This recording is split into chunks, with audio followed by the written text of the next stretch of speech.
Sopita. Hey, what's going on, guys? It's Gecko, coming back again with a cute little game I found on itch.io. Said I had about an hour playtimes, and I love Ren'Py games. Like, outside of video making and stuff, I'll just play Ren'Py games a lot for fun.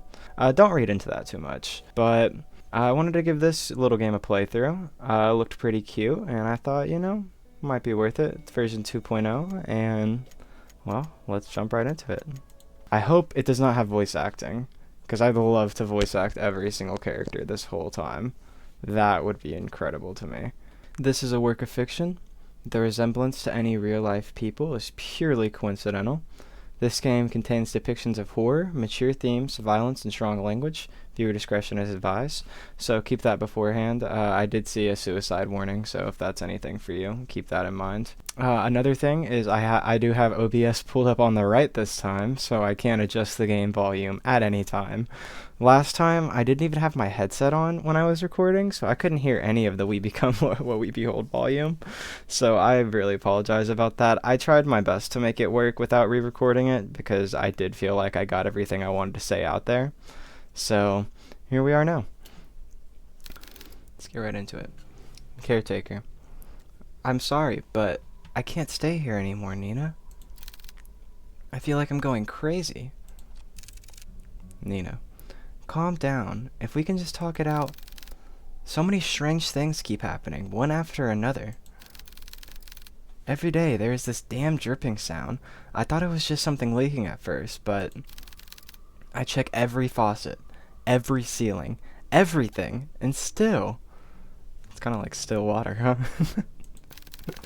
Still, I hear it everywhere, constantly echoing in my ears. Please, just listen to me. Oh, but the water? That damn water. Water? Yes, it's everywhere. Pools of it are all over the house, and every time I try to mop it all up, another will appear. There's no end to it. She's living in an actual flood. This is dystopian. What the hell? But it's at night. It's at night when it comes. What kind of a premise is this? What are you talking about? I hear someone or something walking along the hallways at night. Maybe it's just my grandfather. No, Nina, it's not him. I thought it was, but it's not. But I've seen it. That thing.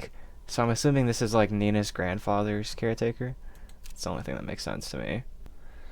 Okay, I have a lot. This time I have all the black bars entirely cut off, but almost none of the screen is cut off. I think that's better though. Alright, so you get a better viewing enjoyment the rest of the video, guys.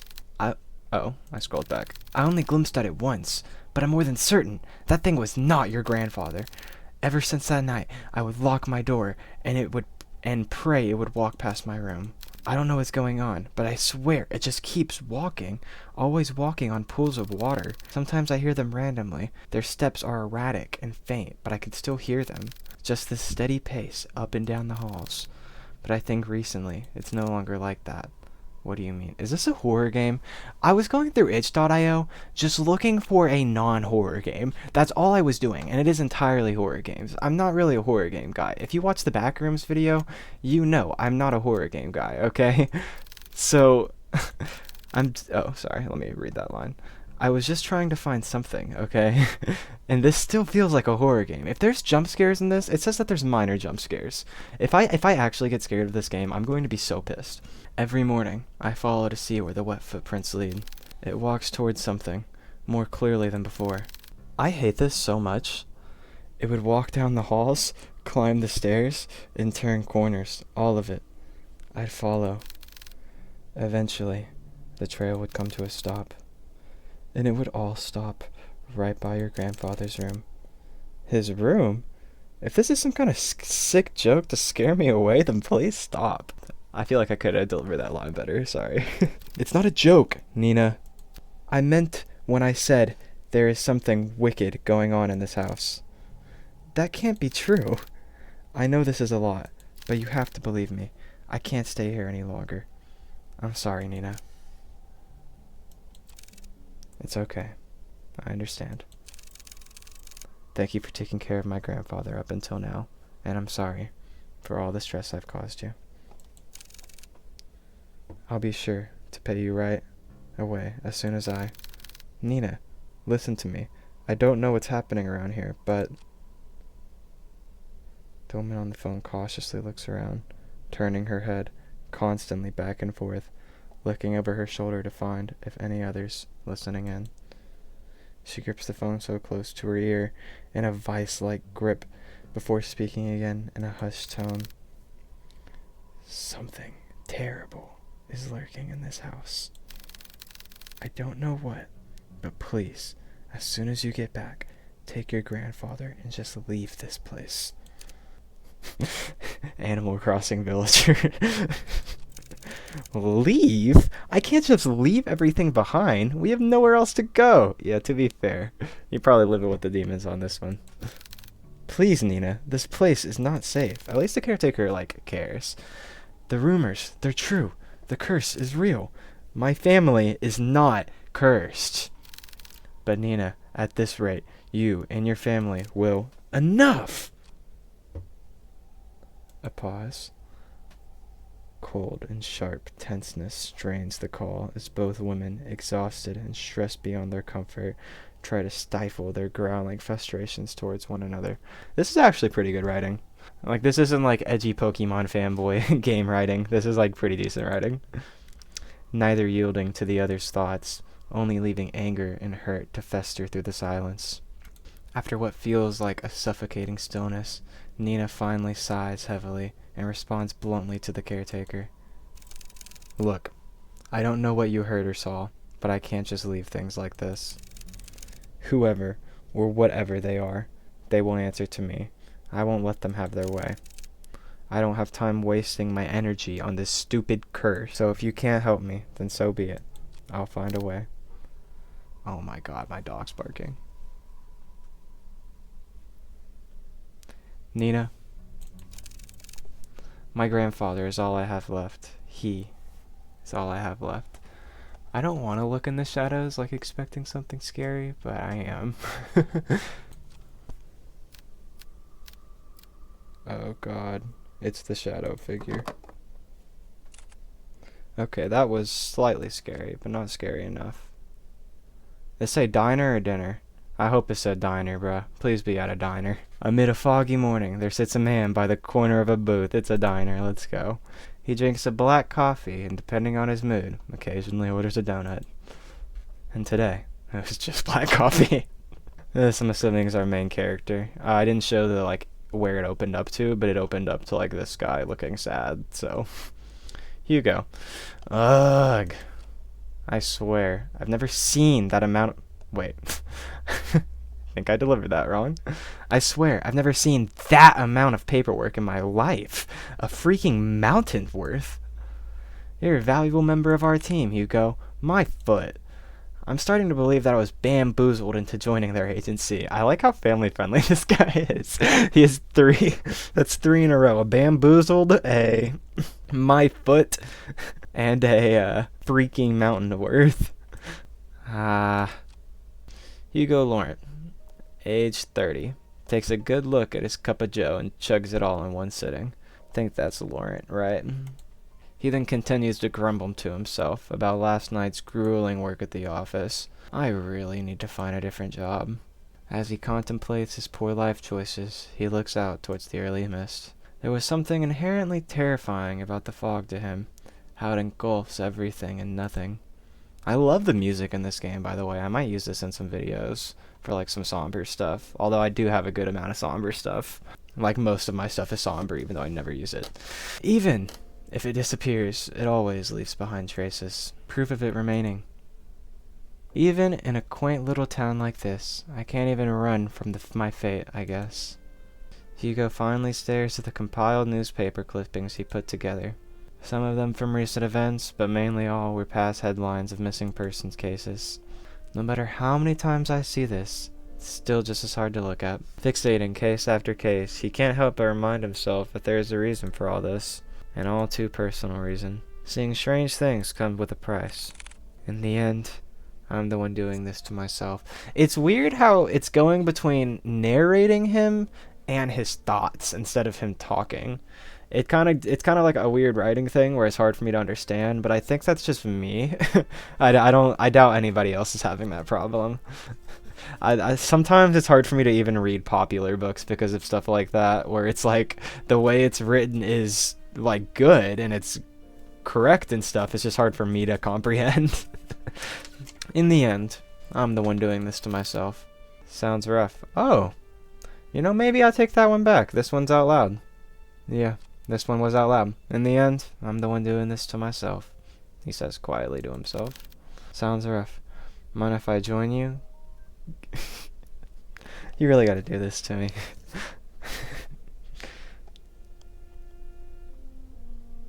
It's brother in Japanese. This is fun. Huh, getting in the pool. It's a weird mood. Kuya. Sounds rough. Mind if I join you, Kuya? That was still wrong. There's no way. Kuya. Sounds rough. Mind if I join you, Kuya? I'll take that. Come on. An annoyingly familiar voice interrupts his train of thought. He slowly looks up to see the one responsible. Holy shit. He looks up to see the one responsible, although reluctantly. Good morning, Hugo. Hugo scowls and turns away from him. He then gathers the flies and shoves it back into the binder. The files. It was files. He then gathers the files and shoves it back into the binder. Meanwhile, the tall man takes this as initiative and sits at the opposite end of the booth. He greets the waitress passing by and orders himself the hefty body breakfast special with an extra plate. As usual, the waitress is happy to oblige and goes back to the counter to relay his order. The man then looks back at Hugo, sees the empty cup and now jumbled newspapers clippings, all the while Hugo is trying to ignore him.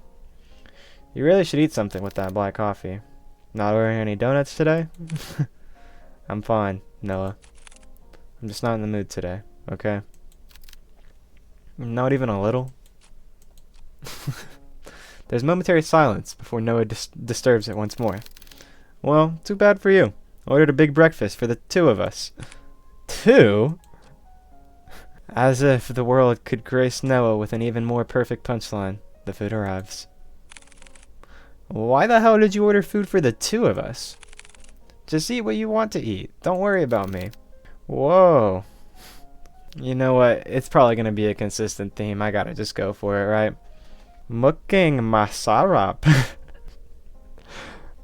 Wow. Muking masarap. Right, Hugo? Are you even listening to me? Come on. We both know that if you don't eat now, who knows when you will. And I'm not about to let you faint again. So open wide. Noah Dillon. Is this like that one country in Spain? Or that's not even a country. I used to play Crusader Kings 2, and one of the starting like tutorial kingdoms is Leon. So I'm just gonna say it like that, even if that's not how you say it. Noah de Leon, age 27, a natural-born charmer, is also the only person in the world who lovingly threatens him to eat every day. I will say, I'm pretty sure Leon is still like a real place. So that's probably like a major part of Spain. However, I just know it as like the old Spanish kingdom, or like the king who split up all the land between the brothers. You know, one of them got Leon. With a pensive look, Hugo finally gives in and eats the generous spoonful without further complaints. It's good, right? Good food will always help you cheer up. Damn him. I got swept away again. Oh, by the way, the chief will be out for a business trip. She mentioned it will be for a couple days. When did she tell you this? I don't remember hearing anything about it. So, Noah's his coworker. Yesterday, I think? Yesterday? She told me to sort out the cabinets yesterday. She didn't mention anything about a business trip. I guess it was a pretty sudden one. Well, I mean, she did tell me to tell you. Are you kidding me? And lucky me, I know where you go every morning. You know what? I'm not surprised anymore. Well, what do you want to do? We technically have the day off. I'm gonna head back to the office. There's a couple boxes I didn't get a chance to sort out. In that case, I'll come with you. Why? You could just rest for the day. And pass up the opportunity to get to know you better, Kuya? Quit it. After their enlightening banter, the two of them finish their breakfast, pay for their meals, and head to Hugo's car. I'm probably going to be here for 3 hours for real. It's supposed to be a 2-hour playtime. But based on the fact we are 3 scenes in and 20 minutes into recording, dang. Yeah, no, we're going to be here a minute. As Noah, I'm not complaining at all. This game's been incredible so far. I love the writing. As Noah opens the door to the passenger seat, he notices a bloodhound sleeping inside. The big dog stirs at the sound of the car opening and lazily stares at Noah. Ah, I'm sorry, big guy. He then closes the door, trying not to make too much noise to disturb its occupant. Colby. At the sound of his name, his heavy-lidded eyes, that's so cute, lidded slowly to peek to see who calls for him. It is his one and only partner, his human. After finally realizing who he is and where he is, the old bloodhound steers up from sleep, pounces at Hugo, and proceeds to wag his tail uncontrollably. I don't have to do it because they did, right? Good morning again, Colby. Had a nice nap? I was trying to go for like a depressing voice for him, but I feel like it's nice to have him like almost have Noah's voice for him seeing his dog, right? Colby, 8 years old, Hugo's most faithful and loving partner in crime, has the biggest tendency to just sleep all over the place. Noah, who is witnessing all of this from the back seat, chuckles to himself. He is amazed and slightly defeated at Hugo's sudden surge of energy. Ha! Doesn't matter how many times I try. When it comes to boosting his mood, no one can beat Colby. I'm saying a lot of stuff really weird, by the way. I think it's just nerves from recording. I'm not really used to this yet. Agency at 7:50 a.m.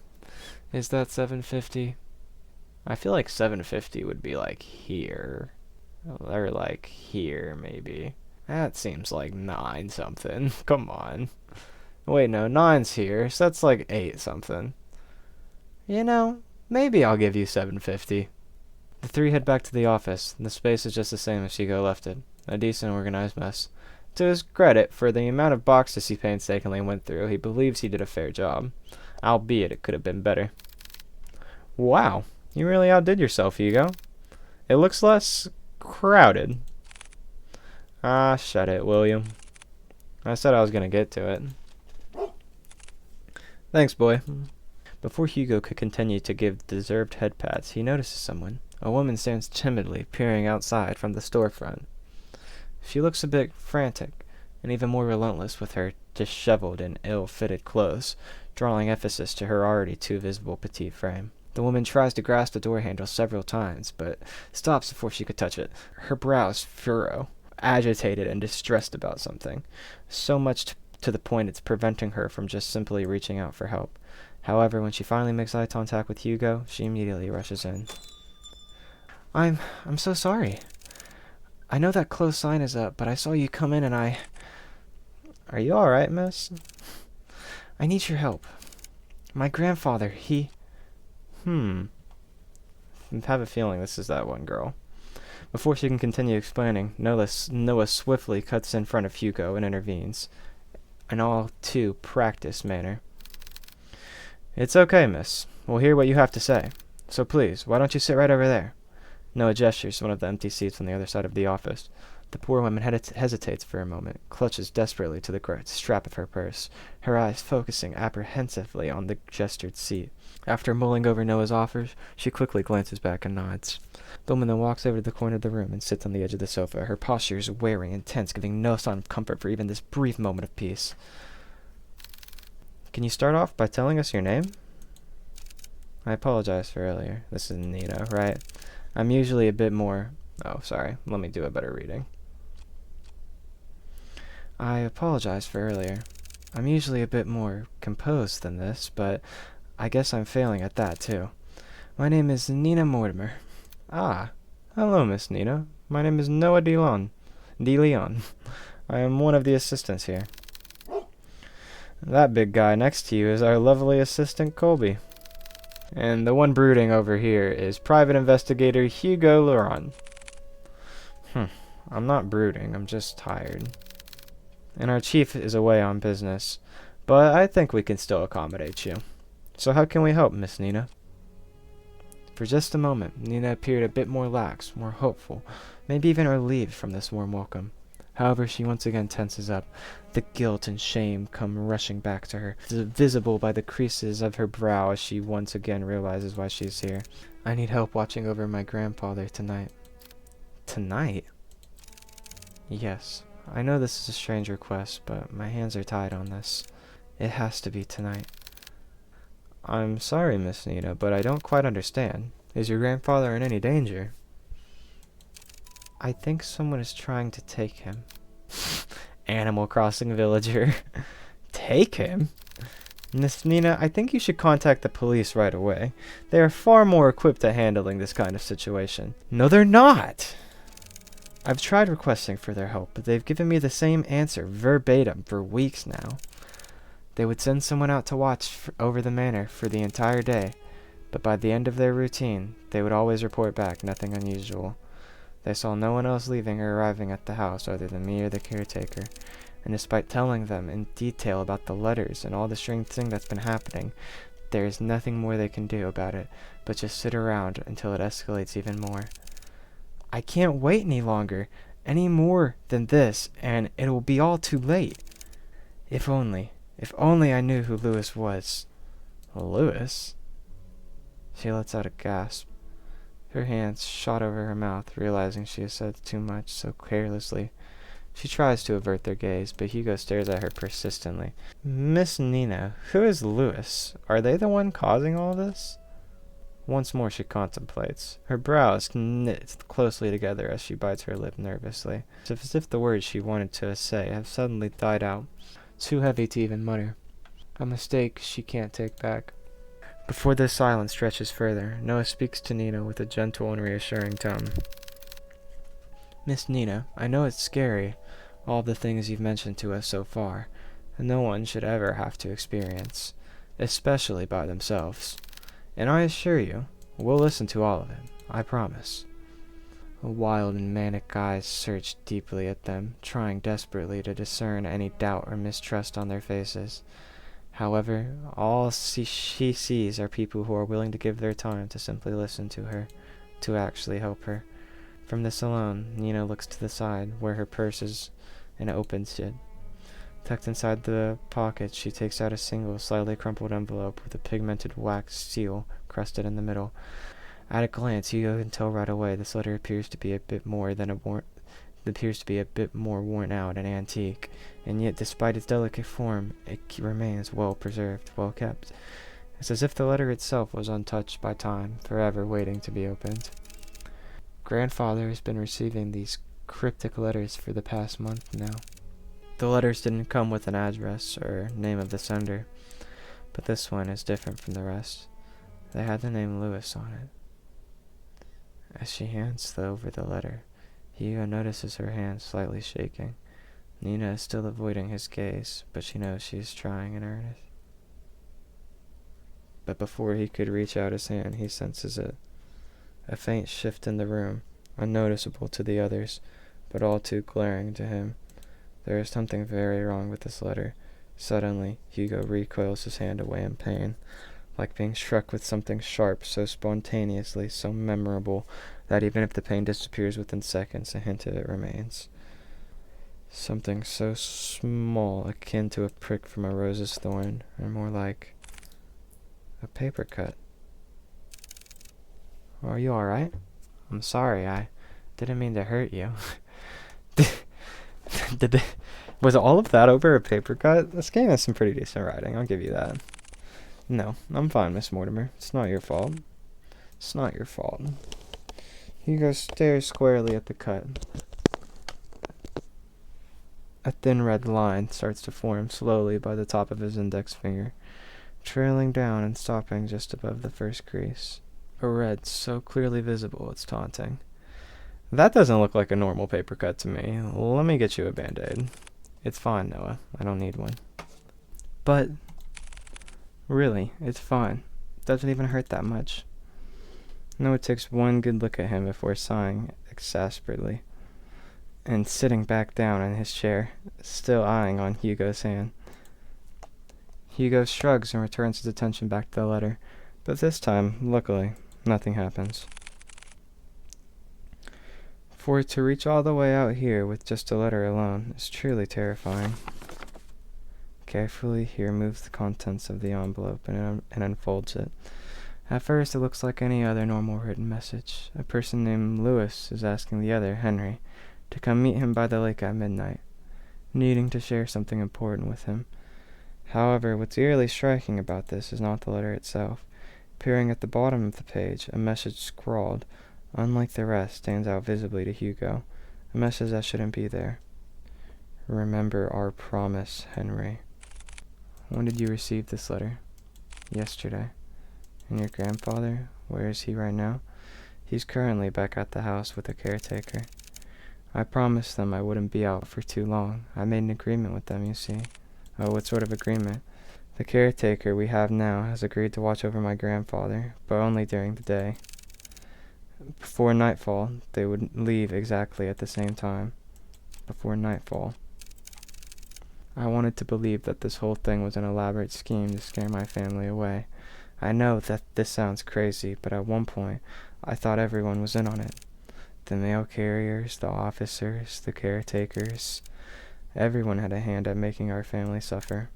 But this one was different. Up until now, I've never heard of anyone by that name. Not a relative or family friend. But they clearly know who our grandfather is. If I don't do something about this, I'll lose. I'll lose him too. Just uttering the words alone, Nina begins to break down. The stress, the anxiety, the fatigue, all of it was finally catching up to her. Her body hunches forward, her hands pressed close to her eyes as she tries to cover the streams of tears running down her face. As an act of comfort, Colby sits closer to Nina, while Noah fetches tissues for her. Hugo, on the other hand, is puzzled. She said the whole thing has been going on for the past month, but something doesn't add up. Before nightfall, I think there is more to this she is not admitting. Whatever happened with the letter, I am more than certain. Certain that whoever, whatever Lewis is, they're coming for blood. Of course we're gonna take the case. The hell? Does this game have multiple cases? There's no way, because it talks about water in this case. I'm used to Ace Attorney, I'm sorry. Maybe I should do a playthrough of that. Because that game's practically Run Pie, come on. The game's just a better Run Pie game. We'll do it. We'll take your case. For a moment, everything goes still. Their eyes and attention are solely directed at Hugo, whose eyes have a certain glint to them, now unwavering and more determined than ever.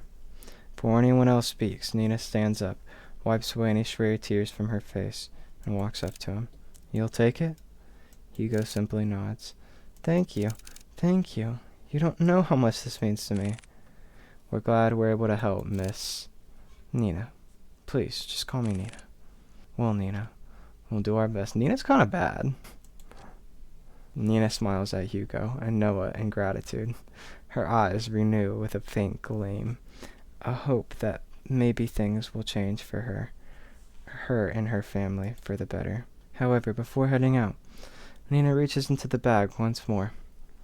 She takes out a small piece of paper and a pen, and hastily starts jotting something down. I'll be on my way now. I'll let my grandfather know ahead of time. You'll be coming. Church Street? Okay, this is going to be something scary. I'll be sure to greet you all when you arrive. And thank you again, truly. She bows down to them and walks out the office, already reaching into her purse for her car keys. Hugo watches from his desk as she goes to open the driver's seat. Nina looks back at the office window and takes one last look at Hugo. She waves slightly at him before pulling out of the parking lot and driving off. Once out of sight, Hugo turns to look at his clustered desk, still musty, but presentable. I might just let that one ride, because I don't know how I messed that up so bad. Did that say cluttered? Yeah, it said cluttered. I said clustered desk, still musty. Yeah, we're letting it ride. I guess I'll have to sort these things out later. Again. Car. 5:30 p.m. Big time jump. Ooh, I love rain sounds. This is so cool.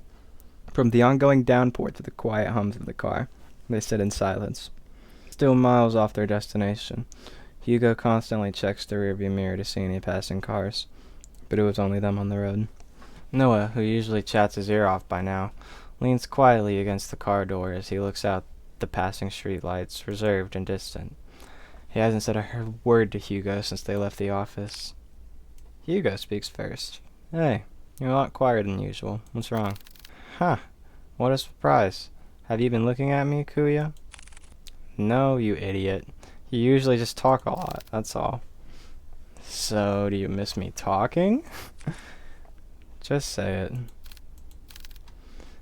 Do you believe her story? What? Given all the things she's told us, do you think she's telling the truth? Yes, I believe her, or at least I believe she hasn't lied to us. But, I can't shake this feeling that she is hiding something. Like if she left out certain details on purpose. Also, why did she have to travel this far out of town for a private eye? Surely there must have been another far closer to her home than ours. I just don't know how to explain it. As expected of you, Hugo. Are you making fun of me? By the way, it might have been worth it to save and see if I rejected the case and see if it made me take it eventually anyways, and maybe this is going early, like maybe if I could have waited for Chief, but I don't know. I didn't read anything about this game at all before playing it. Are you making fun of me? No, not at all. I'm just admiring your observations. I didn't want to offend Nina earlier, so I kept quiet until she finished. But her last name caught me off guard. Have you heard about the Mortimers? They're a pretty distinguished family that owned an esteemed fishing company. Well, they used to, I believe. They have yet to name an heir. What do you mean? Shouldn't it naturally go to Nina? It should, but I don't know. From what I heard, each time they try to name a successor, that relative mysteriously disappears. Gone without a trace, or so anyone thought. Their bodies would soon turn up months after. And you know what's strange? All of them have been labeled as accidents by local news. No foul play, just another unfortunate loss for the family. They've been struck with so many tragedies that, over time, people began to believe they were cursed or something. Cursed? I think I can understand why she wouldn't go to the police again. They most likely thought she was seeing things and went along with the procedures just to keep pace. But deep down, they must have thought she had gone mad. I can't imagine all of this for Nina. And most of all, who knows what we'll find there. Is that why you decided to come with me? Well, partially. I'm more worried about you, though. Me? Why? Think of it this way. I'm the appointed driver. When you decide to do some pretty reckless shit, I'll be there to drive you to the local hospital. Ugh. Besides, 2 is better than 1. Exactly. I was fine with Colby coming with me. Well, have you heard that 3 is better than 2? Ugh. That's funny. The Mortimer estate, 30 minutes later. Passing through countless dirt roads and steep cliffs, the estate can finally be seen beyond the evergreen. Nestled away from prying eyes, it stands tall, magnificent, and classic. Truly a rarity only afforded to the privileged. And yet with all its... I don't have a high enough IQ for this. With all its opulence, it looms from a distance. Hugo and Noah could only gaze at the sheer scale of the manor. Its grand stature topples easily over the dozens of houses they drove past. Wow, look at the size of it, that's what she said. I could never imagine seeing a house like this in person. It's almost too surreal. Come on, she's waiting for us. Immediately after exiting the driver's seat, a sharp pain weighs heavy on Hugo's chest. Grasping tightly at his coat, he begins to gasp for air. His vision hazes as he leans close to the car, trying desperately to ground himself. Like a fish drawn out of the sea, he desperately heaves. The air in his lungs escaping too quickly burns as he feels his throat start to strain, drawing tighter the more he breathes. But the pain pales in comparison to a feeling far more excruciating. Is it the house? No, something far more sinister. He feels it. Someone's watching him, a piercing gaze fixed on him, like leering at a bug and waiting to strike. We'll be together soon, Henry. What the hell? Damn it, already? I need to hurry, or else... Hey, are you alright? Noah calls out to him, snapping him out of his fixated trance. Colby nudges his head against Hugo, whining with concern over his partner's well-being. Did you hear that just now? Hear what? That voice! It was so close to my ear. Is everything alright? Oh, I'm fine. Don't mind me. Just a bit winded from the trip, that's all. Be happy to make you tea at the very least. If it's no trouble. No, not at all. It's the least I can do. Once again, the subtle uneasiness from Nina surfaces. But before Hugo could get a chance to look further into it, she walked off towards the front porch without saying another word. Are you sure you're alright? You sounded like you were choking earlier. I'm fine. Besides, we're already here. We can't go back now. Listen to me. I think you should... Noah brightly cuts his lecture short as he notices Nina stopping by the front door. She stands by the door, silently contemplating something. It's just like before, but this time she seems even more anxious. Whatever unease she tried to mask earlier became more apparent the minute they walked closer to the front door. I haven't been quite honest with you, Detective. Just like before, as if choosing her next word, she decides that in this situation, words are not enough. You'll see for yourselves what I mean.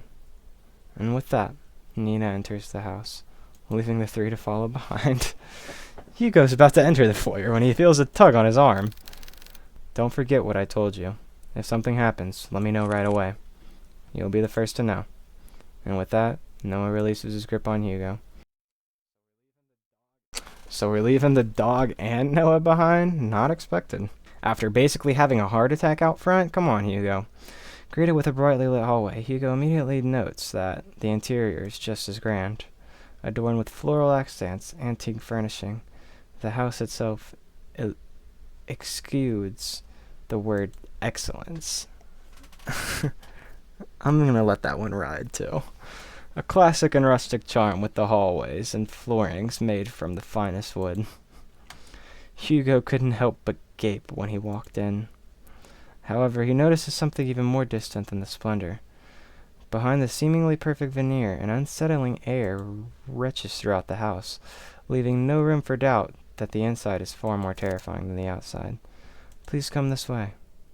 Bracing themselves, they enter the dimly lit drawing room. At first glance, Hugo cannot discern the silhouette situated at the far corner. Only the spare lighting from the window pierces through the fraction of the room's darkness. However, as they approach closer to the silhouette, Hugo now understands the reason for all of Nina's unsettling vagueness. Grandfather, we have guessed. Sitting on the armchair is a very young man, not much older than Hugo or Noah. He is dressed modestly and shares none of the imposing presence of the manor. No, rather such luxury does not even remotely reflect on this man before them all. It's as if the flow of time had stopped only for him while the rest had continued changing drastically without him. Just like the letter timeless, delicate, and jarring out of place.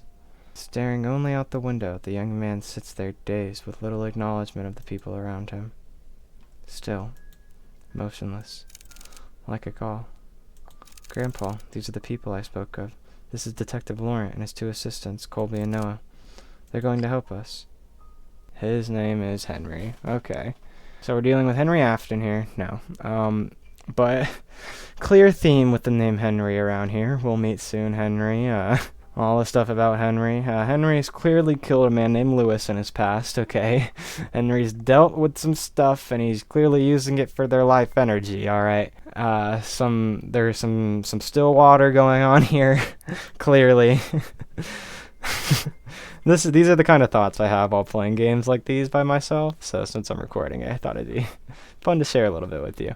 Should mention I'm 50 minutes into recording. This game's supposed to have an hour playtime, and I'm just now meeting who is probably the main antagonist slash character of the story of this game. Even after introducing them to the head of the Mortimer estate, Hugo and Noah could not help but feel unnerved. So I guess Noah did come inside. The man before them is supposed to be frail and older than any of them, and yet he remains forever unchanging, forever young. They've come a long way, so I'll be making some tea. Would you also like some, Grandpa? He does not reply back, nor does he glance at Nina or anyone else in the room. Only fixates his gaze on the rain, nothing else. I'll be sure to make a cup for you, too. She then timidly gestures to Hugo and Noah back to the foyer. Bearing more questions, the two follow Nina outside. But before they leave the drawing room, Hugo takes one last look at the young man. There is an all too familiar air about Henry Mortimer. His eyes, they're so similar to his own.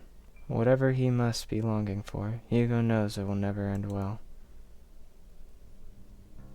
Nina, that man. Yes, he's my grandfather, the one I asked you all to watch over. I know this is hard to believe, but Nina draws something out of her pocket. It's an old picture of a handsome man with slicked back hair, wearing the finest of suits. The gentleman in the picture has a different air to him, one of wealth and power, none of which reflects on the current Henry Mortimer. It's almost as if looking at two different people. This isn't much to go by, but believe me, they're the same person. Then why does he look so young? It happened a few nights ago. I was on my way to get a cup of water when I heard a loud thud coming from my grandfather's room. I was worried that something fell over, so I went to go check. When I opened the door, I found him collapsed on the ground. I rushed to help him, but when I did, he looked so different. He wore the same clothes that my grandpa wore that night, and his face. I recognized his face. He looked younger. So many things were rushing to my head at that moment, and yet I knew he felt familiar to me. I know it sounds bizarre the more I talk about it, but that's what happened. It's also the same night I found the letter. It was next to him, already opened. I'm sorry again for all of this. No matter who I went to, they either said something was wrong with me or my family, with everything going on. Maybe they're all right. The pools of water, the letters, Lewis, and now this. I've been ignoring the signs for years and just blindly hoping things can get better if I try finding solutions on my own. But that's not enough anymore. Maybe my family is really cursed. No, they're not. Curses aren't real. Detective! I think we easily get too involved in believing that sort of thing exists. In truth, the ones who fixate on it make it their reality. Rumors, doubts, lies, it's all of those things what they want to become real. Deep-rooted emotions like that can't possibly be healed or fixed right away. But like a curse, those emotions drag other people down with them. Animal Crossing villager. Personally, I think you were caught up in all of this, but I assure you, we'll see this through. For you and Mr. Mortimer. Thank you. Good. Now our first priority is to find out more about Lewis. Nina, the letter you showed us back at the agency, do you have it with you? Ah, yes, it's here. Do you mind if I borrow it for a bit? I'll be sure to give it back. Of course, but what are you going to do with it? I searched everything on that letter, and I still couldn't come up with anything. Ah, but I'll be using it as a reference, or a guide, if you will. I'm afraid I can't discuss too much of the process. Trade secret and all. Ha ha ha. Of course. I'll check upstairs. Noah, you and Colby check the ground floor. Got it. Before they leave to do their own investigations, Hugo grabs a hold of Noah's shoulder. He leans in close enough for Nina not to hear. Keep a close eye on Mortimer and Nina. Especially Nina. I don't want her to be more dragged into any of this than she already is. So whatever happens, keep her safe. Hugo, you... Fine, but remember, yell for me, okay? I know. Thank you, Noah. I'm counting on you. You too, boy. With a final nod, Hugo then goes towards the staircase and heads upstairs. Noah stares for a moment longer at Hugo's back before he disappears into the first floor. He then turns to look at Colby. Well, it's time we get to work. Right, Colby? The objective is to look around the area for objects to proceed the story. Use the arrows or arrow keys to move to a different area. Outlines will appear on clickable objects. On the top right is a hint button. Click it will highlight an object you missed. Alright, well. Good to see him. Phone is not interactable. Mr. Mortimer still motionless by the corner of his room, his gaze never leaving the rain. It's cool it's not just like basic story renpai, you got the movement parts of renpai too. A delicate arrangement of violets and white roses that seem to be fresh and fairly new. A large bookshelf stands close to the entranceway. It contains a couple of photo albums and a few phone books. An old rotary dial telephone. It looks like it's still in good use. Frames decorating the walls are covered in white sheets filled with a thin lining of dust on top of each one. Wow, there are so many paintings covering the walls. Are there more like these all over the house? Yes, my grandfather commissioned many back in the day, but sadly he doesn't do that anymore. Nina, I can't help but notice the paintings are covered. How come? I did that. I covered them up for my grandfather's sake. For his sake? Yeah, he was pretty obsessed with them, you see. There were times when he would mutter to himself and would just stare at the paintings for days on end. It worried me so much that I had to cover them all. Since then, he hasn't stared at any of them. He just sits quietly looking outside. I see. About the paintings, I also noticed they have a similar theme. They all had water in them. I know this isn't a coincidence since you've told us before, but if there's anything you know, anything at all, then please tell me. Noah, can I ask you a question first? Oh, sure, go ahead. Do you believe in mermaids? Mermaids? There's no way this is a mermaid game. I don't suppose I do. Why? Casting her gaze to the floor, Nina anxiously fidgets and tightly clasps her hands together. She then briefly sighs and continues. Well, there's the story, or rather, I like a fairy tale that my family has passed down. A fairy tale. Yes, well, it feels like one to me. It's about a fisherman who fell in love with a mermaid. Every day and night, he would go out by the shore to gaze at her beauty, but one day she vanished, leaving him confused and heartbroken. Determined, he would sail many seas for a chance to see her again. Sailing from coast to coast, new lands beyond and back, he would go. Not long after, fortune followed him all throughout his journey and made him one of the wealthiest and most highly respected people in his village. However, despite all the wealth he gained through his travels, he never found the mermaid again. She would only be a dream, nothing more. That's the end of the story. Doesn't end happily, but I guess there was a lesson behind it all. Just never understood it. What do you think happened to the mermaid? I know it's an exaggeration, yet I can't help but wonder. It's hard to say. I just feel bad for both of them. To be honest with you, I'm not a fan of sad endings. If it were me, I'd wish the fisherman and the mermaid could come see each other again. Or at least, that's what I think. I love Noah's optimism. I'm giving him kind of the other guy's voice, but it feels like a somber scene, which is why.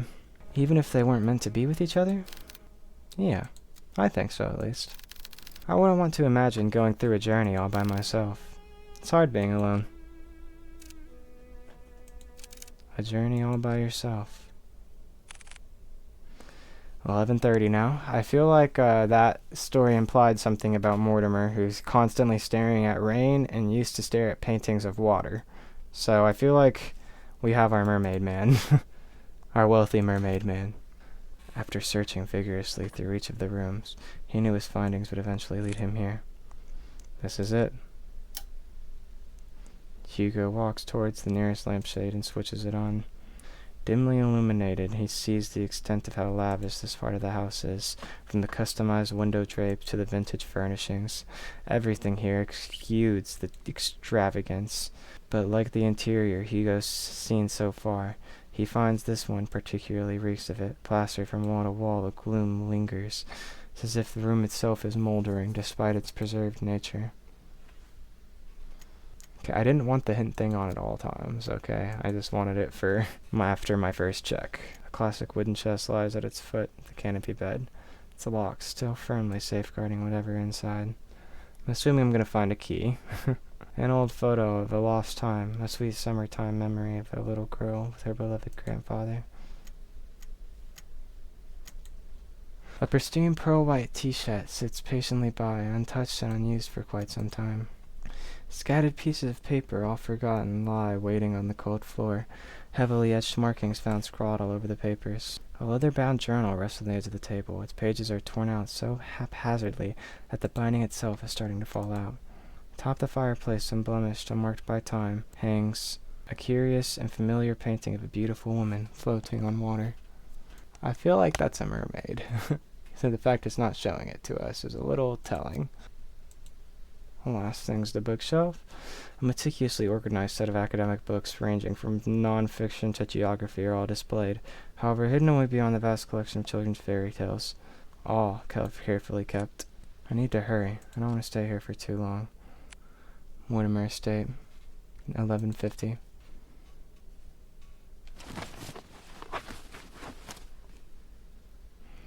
He searches and searches, and still there is no sign of Lewis. To Hugo, even if there is a fragment of a singular thread to that person, to their real selves, he could find them. But there is nothing. I'm waiting for it's not Hugo, Lewis to disappear. Not one thing pertaining to him. It's as if Lewis barely exists at all. What is going on? I clearly sense that the presence from before, but it's gone again.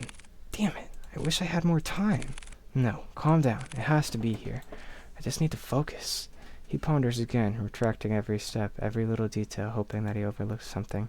Yet, all he knows is that one tangible thing that connects him, that tethers so closely to the space, and most of all to Henry, is the letter. Words of promise, of love, are all delicately etched onto a page, but all tainted with the powerful, dark emotion that has been festering for too long.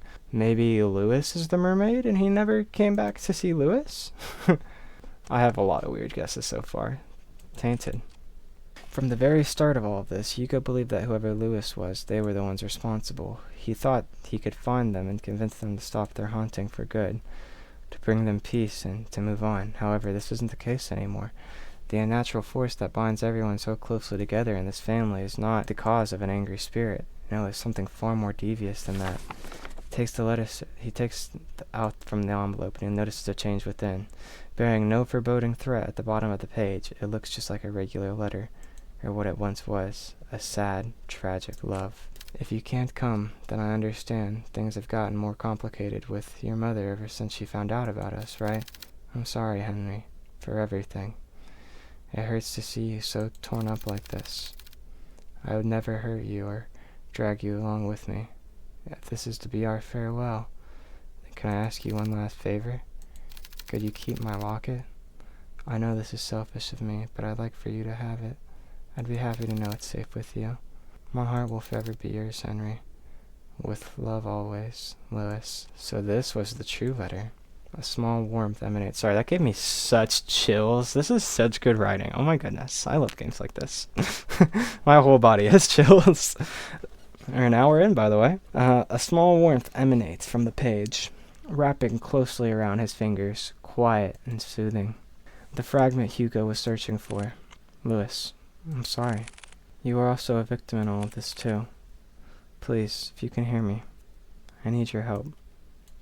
Without warning, the sound of a click can be heard across the bedroom, as if something unlocked itself. Hugo turns his head towards the sound and sees the chest. Unlike the other furnishings in the other room, it's dark and rustic and appears to have been not well maintained, left to rot on its own. Sorry, let me turn up the game audio. That's all I hear in my ear, okay? That whispering noise. It's awful. Suddenly, he stops at the sound of a voice, a sweet voice whispering to him, beckoning him towards the fireplace. Come here, my dear, sweet boy. We're gonna make a quick save.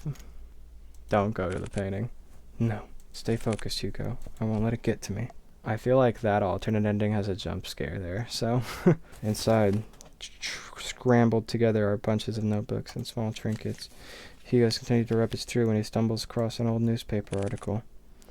Young man found dead by the lake. An unidentified young man was found on the morning of XXX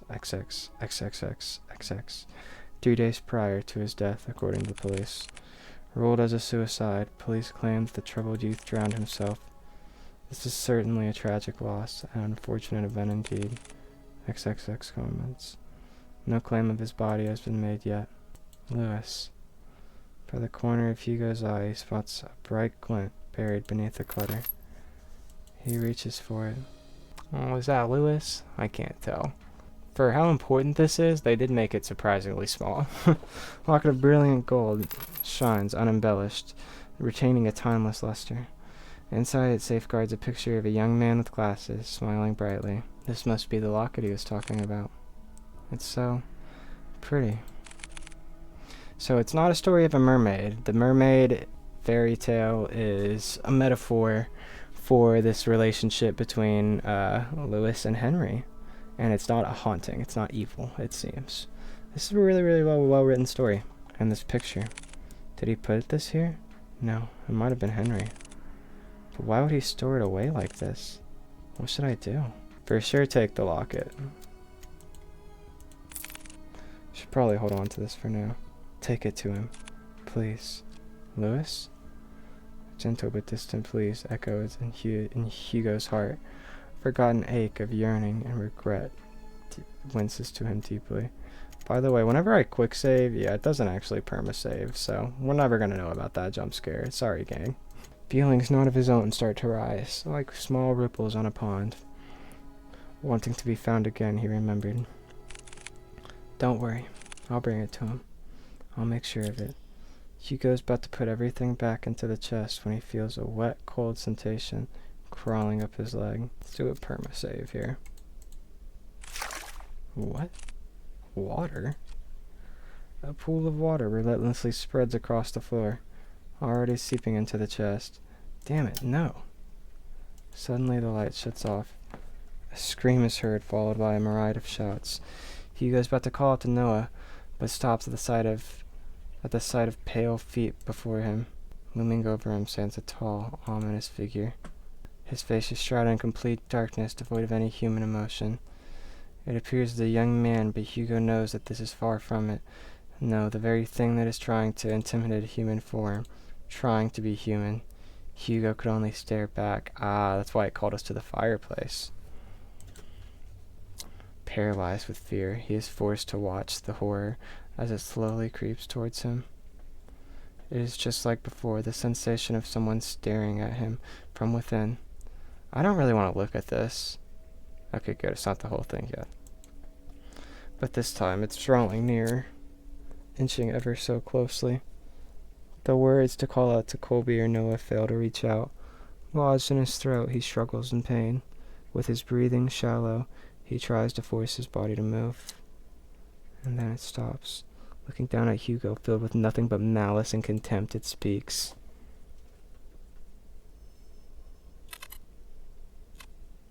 Don't get in my way. All of a sudden, the door to the bedroom slams shut and the entity disappears.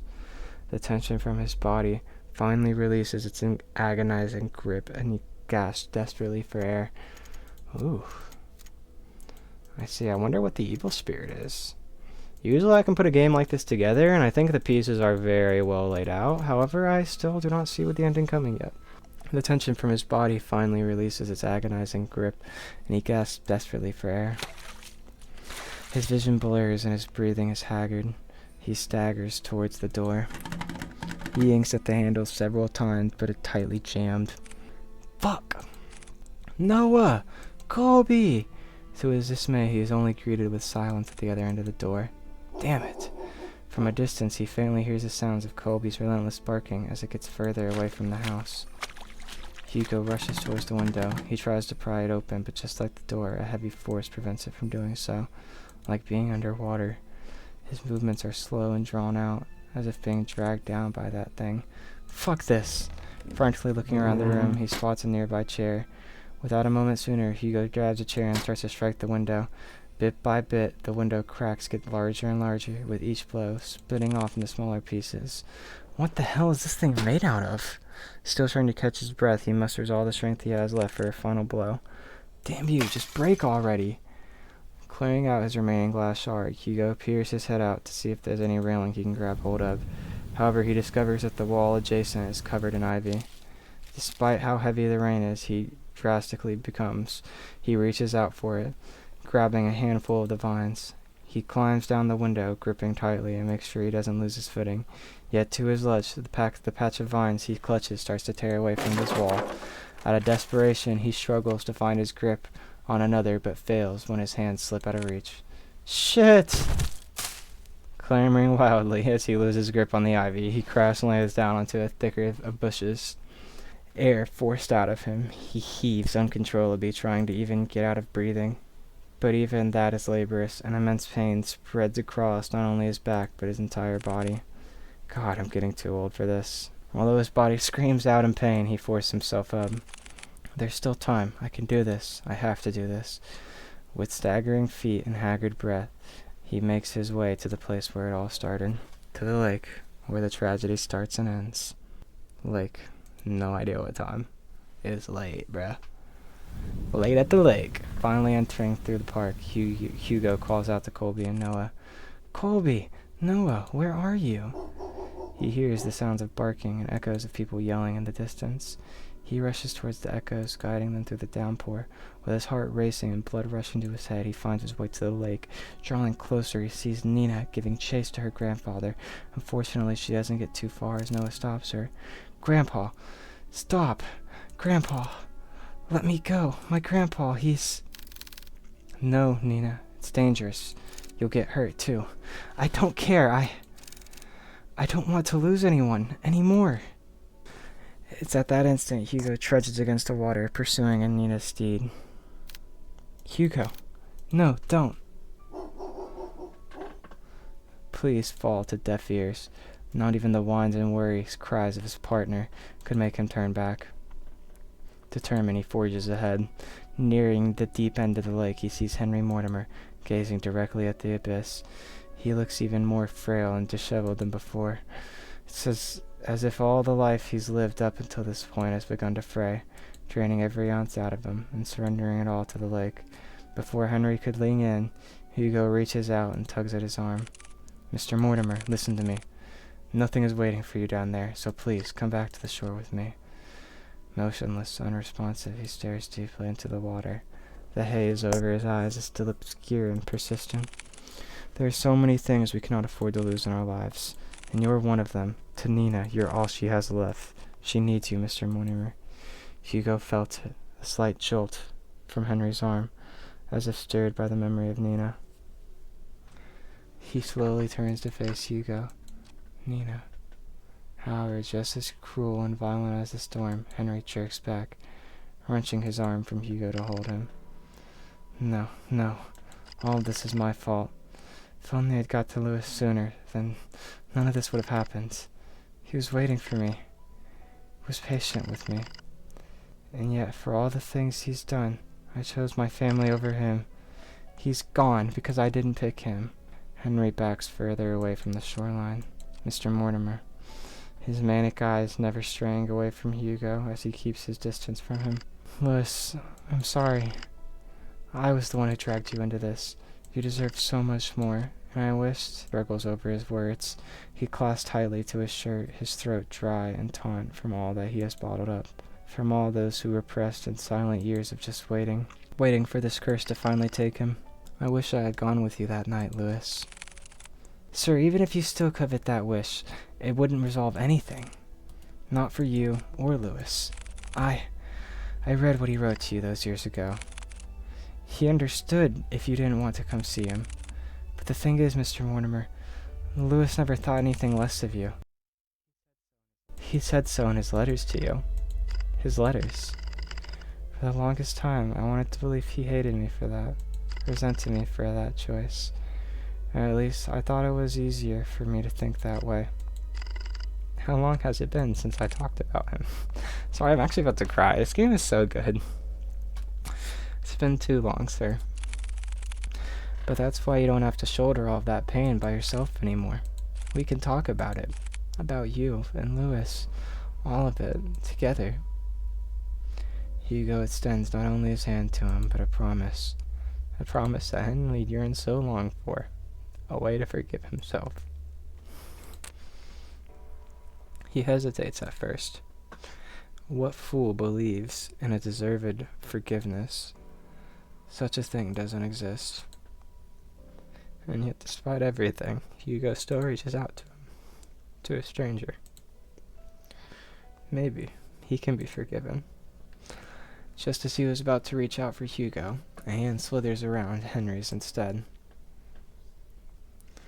Its arms unnaturally contort around him, while its head perches on his shoulder.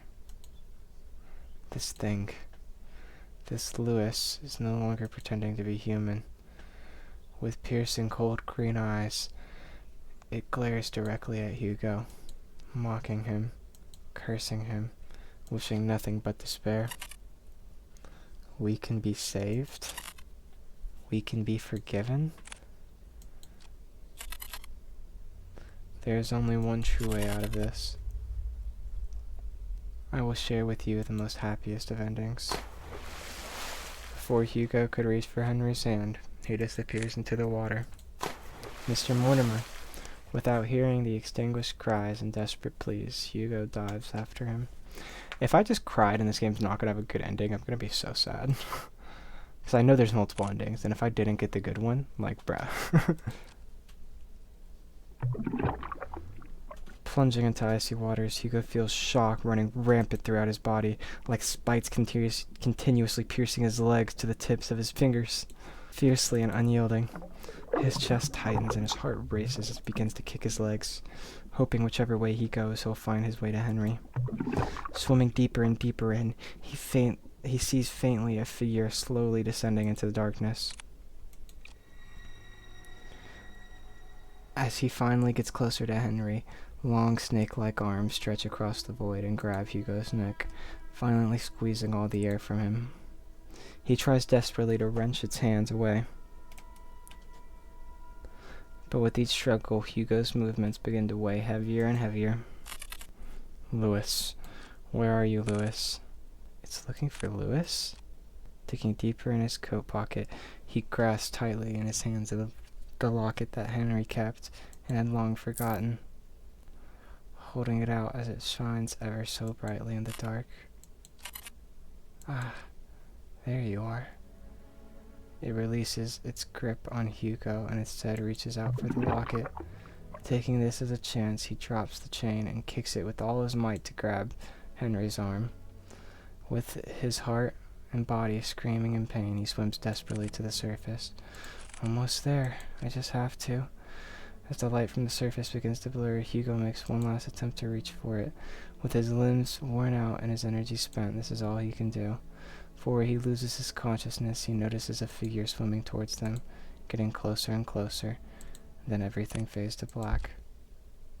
Drifting along with what feels like an endless sea, Hugo courses through wave after wave, not knowing where he's going or caring for that matter. All he knows is that he's very, very tired. How long has it been since he's had a good night's rest? It's been too long. Maybe I should take that rest now. I like that so much. I agree that you deserve it, but not here.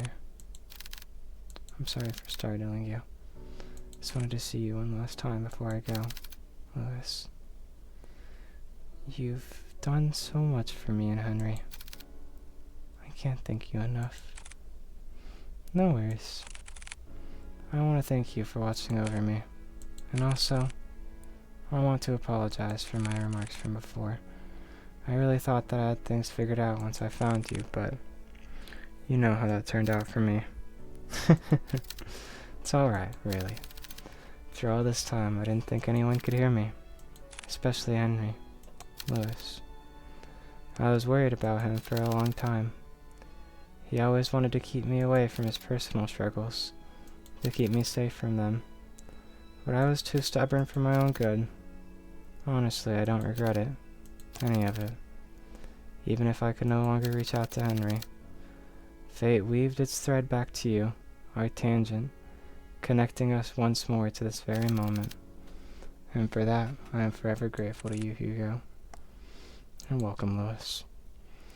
From a far-off distance, Hugo hears a voice crying out to him, beckoning for him to return. Well, they're waiting for you. I guess they really are, huh? Take care, Hugo. You too, Lewis. With his eyes closed and his senses still returning, he feels the constant tugs and licks of a certain bloodhound, whining as he tries to wake up his partner. Hugo! He also hears another familiar voice, too annoyingly close for comfort. His eyes shot right up. He jerks up. Confused, Hugo looks around before he coughs up the remaining water in his lungs. Are you alright? Noah starts to pat his back while Colby continues to whine over Hugo. What happened? Where's Mr. Mortimer? He's safe. So is Nina. They're both okay. The police and the ambulance should be arriving soon. Thank goodness. Isn't there anything more you have to say to me, instead of, thank goodness? I swear, you don't listen to a damn word I say. I'm sorry, Noah. Exhausted, he lets out a sigh. He then continues to pat Hugo's back aggressively when someone approaches them. Detective Laurent? Oh, Nina. There's someone I want you to meet. Behind her stands an elderly man. Frail in his stature, he timidly looks to the side, pensively as he ponders to himself. Although his youth is long faded, his eyes are what catches Hugo's attention. They're no longer a piercing and vicious green, only eyes just like Nina's. Hello, Mr. Mortimer. Detective. I never got the chance to say goodbye to him. I always thought about it every day. What if Lewis lived on in this world? What if he stayed a little longer with me? It's because of that constant mindset I dragged everyone down. And I kept hurting not only me, but Nina especially. I was the one who kept hurting her, the one to blame for all of this. But you, someone that I've never met, still went out of your way to save me, not knowing my burdens or my faults. Thank you. Hugo reaches out to Henry and smiles brightly at him. It's my pleasure, sir. But before he lets go, Henry tugs at Hugo's hands one last time. I hope that someday you two will overcome it.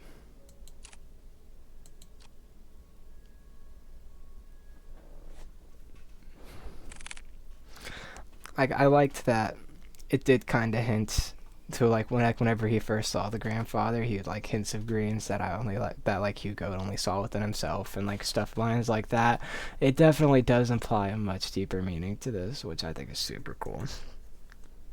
Well, good morning, Hugo. You're bright and early. Morning. With much favor and haste, Hugo resumes writing on his notepad. Although by closer inspection, he looks like he's going to combust any minute. Are you writing up the report? Without looking up, Hugo responds back. Yeah, for the most part. You still need to write yours, too. I will. But I haven't had any breakfast yet. And I don't like eating by myself. You can bring him food. Let me guess. 2 is better than 1? Bingo! Wow, Hugo. You're really catching on. I'm so proud of you. Shut it, will you? I swear. If only I'd fallen off the goddamn window, maybe my report would have been shorter. Before Noah could begin to cut the bacon, he pauses at the mention of Hugo's report. Oh yeah, by the way, mind telling me what happened to the Mortimer's window? I broke it. Well, that's obvious to me. What I don't understand is, why is it broken? Do you know how much it costs to repair a window like that? I know. It was really dumb of me. I'm sorry. Besides, I told Mr. Mortimer about it before we left. Honestly, I wasn't expecting an earful from him. And also the bill. And, surprisingly enough, he was okay with it. Ha ha ha. Lucky us, right? So what, you just called it a day after all that? Thank you so much, Mr. Mortimer. You broke it. You pay for it. Would you chill? Of course I'll pay for it. But each time I keep insisting, he just shrugged it off. Said that we already went through a lot for them, so this was nothing in comparison. Ugh. You know what? He's right. After all we went through, we deserve at least a nap. But before we could walk away, he stops and sees a familiar person walking towards the storefront, carrying something with her. Good morning, you two. Just barely a foot through the door, a certain bloodhound stirs up from his resting spot and makes his way towards Nina, tail wagging uncontrollably. Ah, good morning to you too, Colby. Nina scratches behind one of Colby's ear, making his right foot unconsciously move on its own, scratching an invisible yet desirable spot for him. Good morning, Miss Nina. Good morning. Sorry, morning. What brings you here this time round? Is everything alright with your grandfather? Yes, he's doing pretty well, actually. Even better than before. We talked so much last night, I hardly slept at all. But honestly, it's been a while since I last spoke to him so freely like that. I hardly felt tired at all. It's wonderful to hear. Ah, but there is something else I wanted to speak to the both of you for. To put it bluntly, I need your help. If you two aren't busy, I'd like some company eating these. Inside a clear plastic bag are a stack of 2 boxes placed on top of one another. She opens the box and reveals a colorful array of neatly decorated donuts all lined perfectly. No cramped or squished spaces. A work of art in Hugo's eyes. Wow, so pretty. Donuts! They look so delicious. I'm more than happy to eat these with you, Nina. There he goes with his donuts again. But yes, please join us, Miss Nina. We were about to have our breakfast, too. Weren't we, Kuya? Always so brazen in front of others. You do make it exceptionally easy for me. Ugh. You both have such great chemistry with each other. On second thought, I'm way too tired for this. I'm gonna have to apologize in advance for this, Miss Nina. But truthfully, I've been running on last night's coffee, and I'm about to pass out any minute now. Ah, no worries. Honestly, I think a little break time sounds like what we all need right now. Thanks. Hugo puts down his pen and proceeds to head up for the couch. Colby follows after him. Would you like to join us, Miss Nina? I would love to. I guess we have to save these for later then. Yes, please do. Now come on, it's nap time. Noah sighs heavily before setting down the food on his desk. He then gestures Nina towards the sofa, in which she happily takes his offer and joins them. Ugh, I'm getting old. I mean, you are old. Shut it. This is really nice. Oh, good boy, Colby. Come here. Nina quietly coos at him and begins to scratch the back of Colby's ears once more. Hugo leans a little closer to Noah, his voice above a whisper, but close enough for Noah to hear only him. You know, I'm glad you came along yesterday. Oh, what's this? Are you getting chummy with me now? Call it chummy or whatever, but I really mean it. If you hadn't saved us back there... Look, I told you before. I'll be there whenever you get yourself into reckless shit. Besides, didn't you say this was nap time? Get some rest. You deserved it. You too. Calming silence fills the room as they bask under the morning glow. No big parties or celebrations. Just each other's company and sharing this small reward. A small and warm comfort. Good ending. Case closed. Well, I got the good ending. I'm assuming the only thing that was grabbing the locket was one ending, right? Not grabbing it was another ending, which is the bad ending, I'm assuming. And then there's probably an early ending for whenever you go do that one thing with that one, like at that one part, if you go to the fireplace. And there's probably a fourth ending for that other choice if you just choose not to take the case and move on with your life. Hugo gets consumed by his own, I'm assuming. But yeah, that was a great game. Incredible. Was there any, like, credits or anything I can show? Break room. Oh, this is just the jukebox. Okay. I think I might start using this one for videos. This is a fun little background noise. Oh, and here's the credits. I'll do a quick little credit scroll for you guys. Stillwater 2.0 remastered. I'm gonna try my best on these names, okay? Henri, Ada, Sasa, Zio4. Then we got Zap Splat. We got Wing, Medrilo 7, Hardboiled Egg 98, QTT, Sky, and it was made originally for Spooktober 3rd Annual Visual Novel Jam 2021. That was a great visual novel. I love Ren'Py games. Super, super good. Awesome game. Highly recommend. Hope you guys enjoyed. About an hour, 30-minute recording. I might get somebody else to edit this video for the first time. I was actually thinking about that near the end of the game when I was hitting an hour, 30 minutes, and I'm like, I have a very unique intro. Do somebody else can copy that? And I'm like, yeah, it's an easy intro to copy. Like, I don't even use it for every video. I make it every video, you know? So it's like, I might get someone else to edit it. We'll see. If not, though, I hope you enjoyed. I hope you enjoyed Stillwater, and I'll see you guys next time. Bye-bye.